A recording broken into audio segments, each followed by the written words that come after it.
Welcome, ladies and gentlemen. Thank you so much for your great support always. I'm so grateful for your continued support to this channel. Thank you so much, ladies and gentlemen. You will not believe your ears, as the IEBC has confirmed and confessed that the 2027 general election is going to be compromised, and you will be shocked. The reason why they are saying that the 2027 general election is going to be compromised. Erastus at the con, while at KBC, and his argument towards the finance is like, if we are not going to be given 61 billion Kenyan shillings, then we are ready to bungle the 2027 general election. And he's arguing like that is the only thing that is going to make us render the 2027 general election free and fair, and election that can be verified. I want you to listen to him, but before you listen to him, as you always do, ensure you like this video. When you like the video, you automatically support the work that I'm doing in this channel, because sometimes you watch and you forget liking the video. So this is just a reminder. As you watch, please consider liking the video. And for those who are watching and you have not subscribed to this channel, subscribe. Ensure you turn on that notification bell, that when I upload the video like this, you get notified automatically.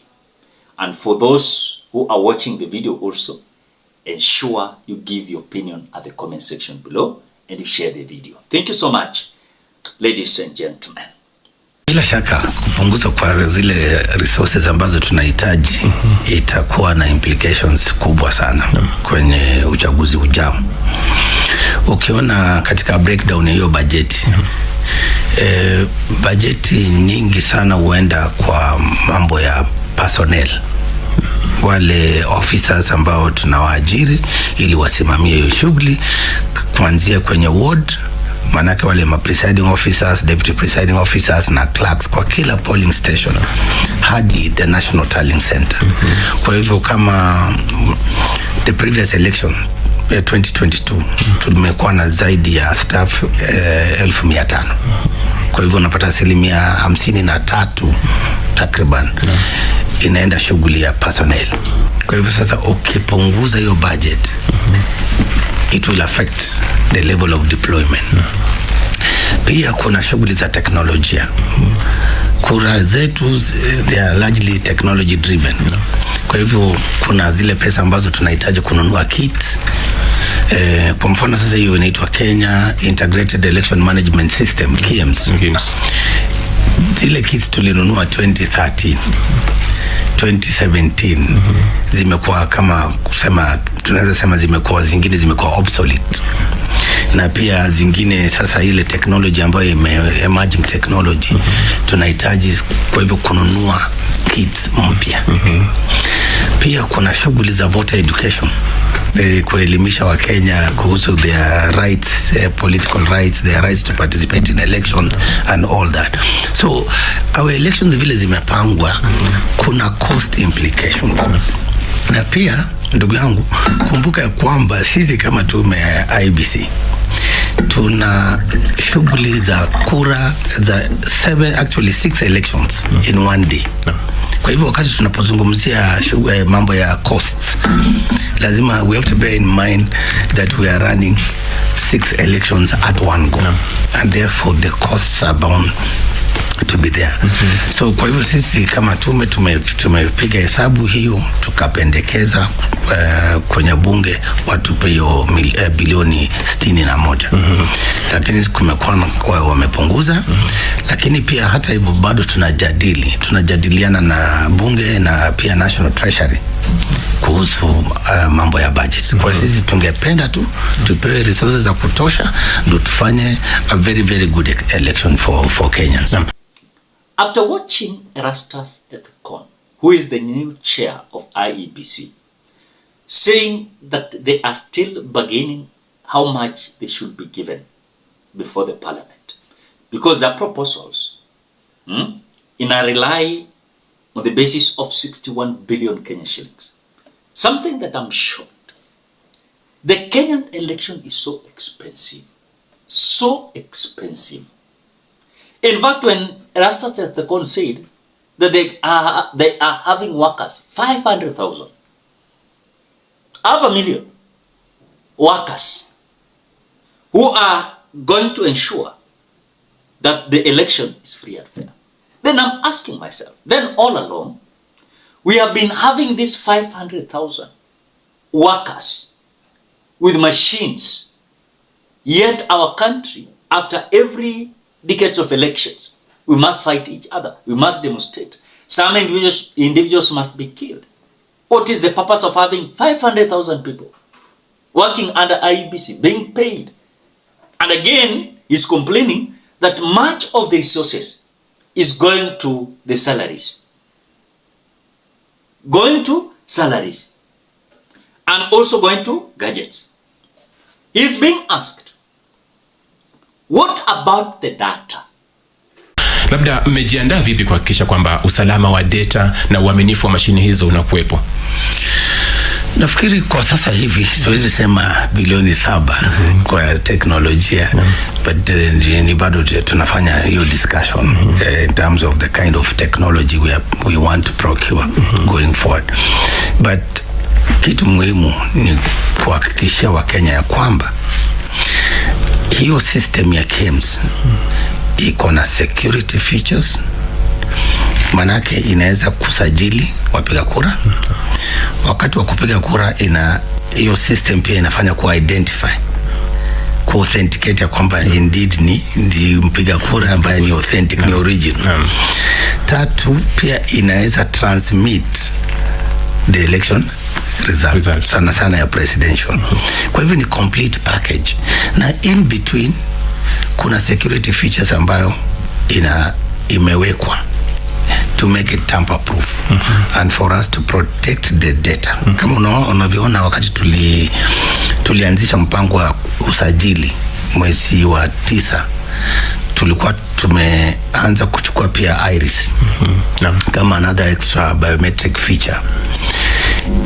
Ningependa kuhakikisha Wakenya ya kwamba sisi tunafanya shughuli zetu kulingana na mujibu wa sheria. Pia tunafuatilia sheria ya Data Protection Act na tunafanya kazi na ofisi ya Data Protection Commissioner. So kuhakikisha kwamba data ya Wakenya ambayo tumecapture kwa system yetu iko properly protected, iko secure, na wale ambao wameruhusiwa, authorized officers, ndio peke yao wanaweza ku-access your data na wanaweza kushare. Bila shaka ni that we had and we continue to have. Are they safe? Because this is the problem now we always have with this called IEBC. Because number one, you don't know how or whether they have cleaned the register. Because already we're having those who died some times back. And the register should be cleaned. Number two, is there effort of educating the common mwananchi the basis and the benefit of being a voter? The monies they are being given, is it just for their salaries, their allowances, and not to ensure that the country after general election is going to be so peaceful? An election that even every Kenyan will say, enyewe, hata kama Ruto ametushinda, ametushinda. On the same note, how many votes are there? And of course, when we go for the general election, they must, or they will be capable of telling us how many how many votes wame collect, how many meharibika, na register voters walikuwa wangapi, hivyo na tujue ukweli. I've revised what we had The problem of 2017 and 2022. This form 34A na 34C. Tumechokanga nayo na hii nchi. Unasikia tu form 34A na 34C.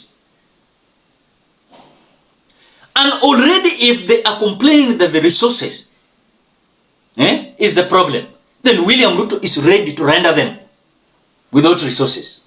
So that the 2027, the election can be bungled on the favor of William Ruto.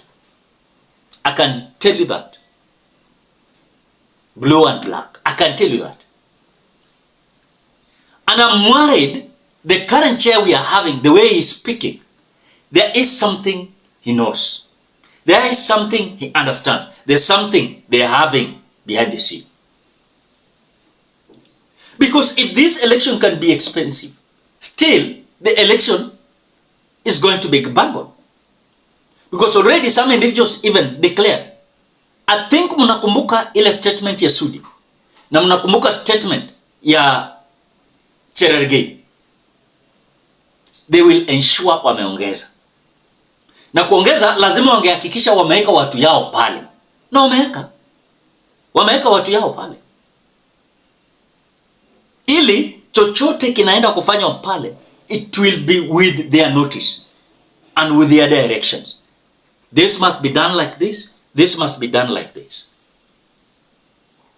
That is what I'm seeing going to happen with the IEBC.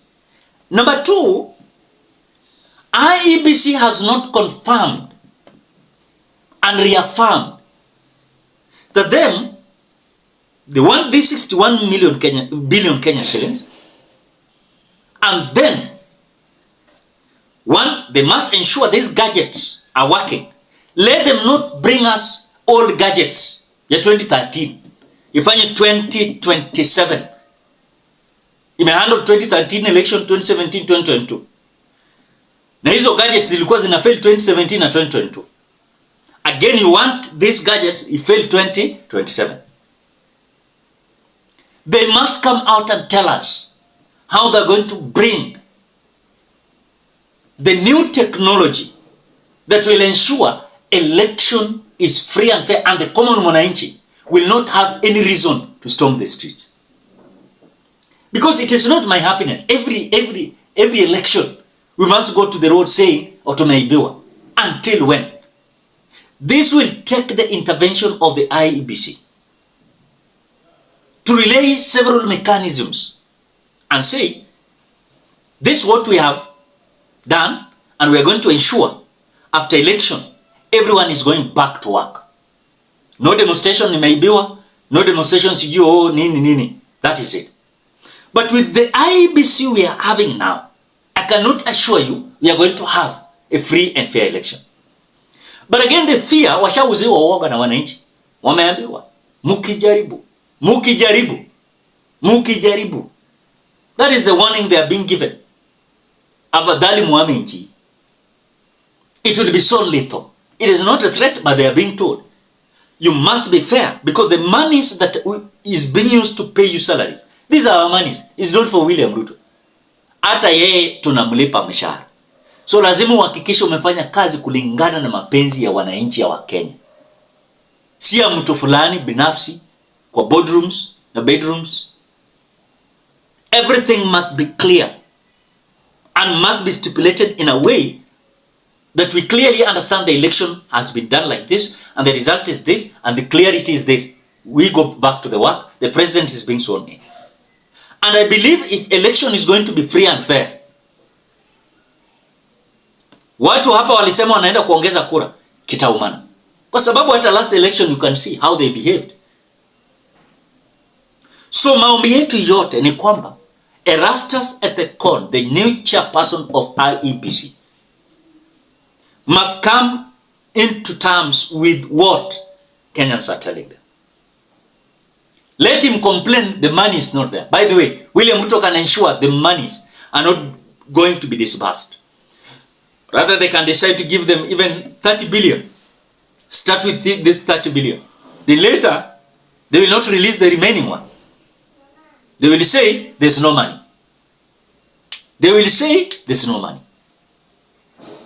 And that is the tactic and the trick that William Ruto is going to use. Number 2, William Ruto will ensure they use the old gadgets, 2013. And these old gadgets must fail.